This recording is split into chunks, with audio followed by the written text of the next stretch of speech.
So let's talk about the Knicks. The Knicks are good, and coming into next season, let's talk about what we can expect, what we can see, and what they do.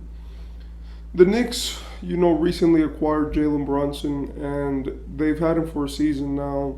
He willed them to the playoffs, and honestly, if we're talking sincerely, the Knicks needed it. The Knicks haven't had a good point guard since Walt Frazier, and honestly, this is mostly due to the fact that they just build around wings as we've seen in recent years, right? We've seen them built around Carmelo, we've seen them build around Julius Randle, but really they always forget the point guard position, right? Their most recent point guard to have some run and get some good work in was Derrick Rose. But what we see from New York is that they always put the point guard position as more of a defensive position as opposed to the guy who can run your team and be your superstar. In my opinion, this has been a big flaw in New York's ideology, as they haven't really, you know, gotten anywhere with this philosophy. Melo brought them to the playoffs a few times, but what did he do apart from maybe drive some viewership to New York? Julius Randle drove them to the playoffs, but it's the same story where it's like they're streaky, they can't be consistent. Now they've gotten Jalen Brunson. Jalen Brunson was a guy who was always doubted. He was too short. He was too much of a post player to be a point guard. He couldn't really shoot the ball really well, and he wasn't consistent enough, and he wasn't a playmaker for his size. And these were the things that were said about him.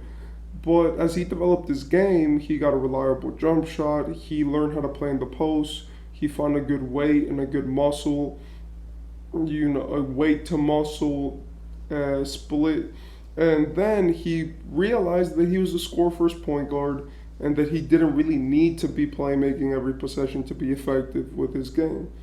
This showed out in 2022 for Dallas as they went to the conference finals with him, which was a big sign, as it wasn't just because Luka and Jalen Brunson were playing together.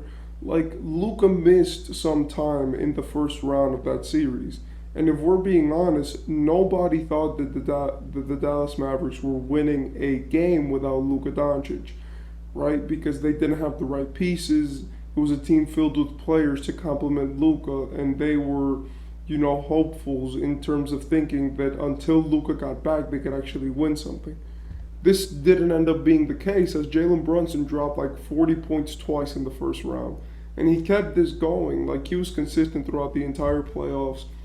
And it really was because of his scoring and how easy he makes the game for himself. He's a player who just gets in the post, converts easy looks, is not afraid of making the right pass, and consistently has to make his own shot.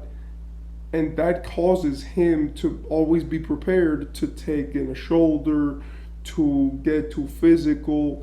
Meanwhile, all of this being so small that he draws a lot of fouls. He's good. Also, he's shown that he's pretty clutch. I mean, that at least he can step up in the big moments. And now he's playing for Team USA, and he's having phenomenal games over there. So Jalen Brunson really took New York and put it together for them. Now, this doesn't mean that if you have one player who's good, your entire franchise is going to be good. So that's where we get to like the second in the list, which is Julius Randle. A guy who's been extremely consistent, but he just shows that he cannot be a number one player. Like, the guy's going to be there the entire regular season, and as long as you don't make him believe that he's the superstar, you're good. The guy can hit a big shot or two eventually. He's a bulldozer who just attacks the paint, but also shoots it pretty well sometimes.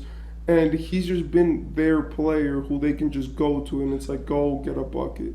The biggest problem with Julius Randle, even though he's brought New York to the playoffs twice now, or at least he's been the second or first best player twice on a team in New York which made the playoffs, is his consistency when it's clutch time.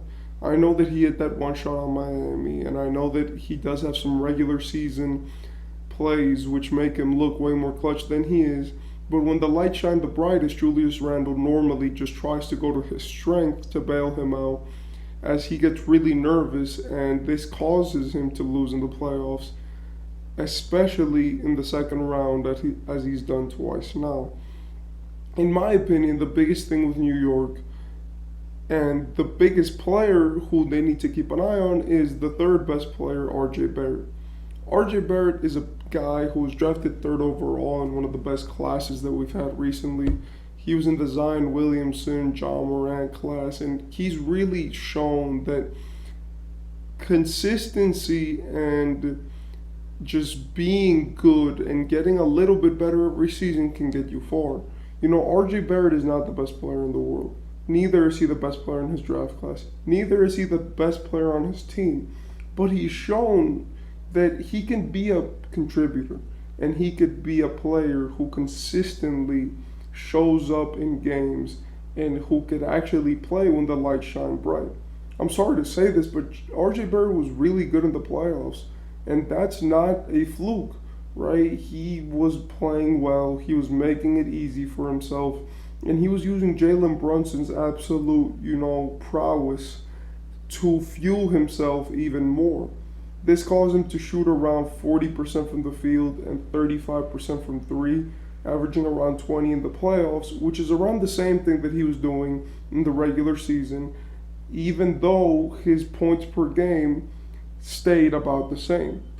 So him really being that consistency in the team helped them through the season, and it shows that even through the adversity that they gave him, that he couldn't play, that he wasn't going to develop, R.J. Barrett has consistently been getting better.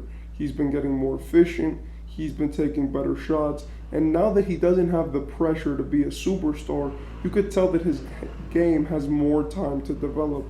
When you have that superstar pressure, that's not made for everybody. And the problem with New York before is that they didn't have an alpha there to really show the team and lead the team and be like, I will step up. You guys play how you normally play. I will be here and I will be the consistency. And even though Jalen Brunson isn't this era-defining player who's gonna get you 4 championships, or at least he doesn't present that right now, he's definitely a player who can lead a team to success. Right? He showed it with Dallas when there was an absence of Luka last year in the playoffs.